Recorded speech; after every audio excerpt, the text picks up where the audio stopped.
সাইয়েদনা আদম আলাইহিস সালাম ভুল করলেন, দুনিয়ায় এসে শত শত বছর কাঁদলেন, কিন্তু ক্ষমা হয় না। আল্লাহরে বললেন, আল্লাহ কি করলে ক্ষমা পাবো বলো।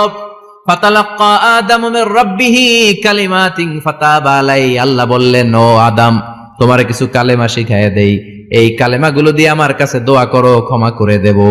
আল্লাহ শিখাইয়া দিলেন, ও আদম, দুই হাত তুলে চোখের পানি ছেড়ে আমার কাছে পড়ো, রব্বানা পড়েন, রব্বানা যালামনা আনফুসানা ওয়া ইল্লাম তাগফির লানা ওয়া তারহামনা লানাকুনান্না মিনাল খাসিরিন। এটা শিখাই দিয়েছিল আল্লাহ।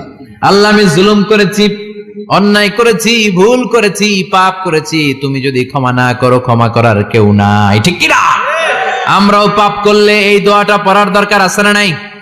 5টা শর্ত সাপেক্ষে আমাদের তওবা কবুল করবে কে? তওবা কবুল হওয়ার কিছু শর্ত আছে 5টা। কয়টা?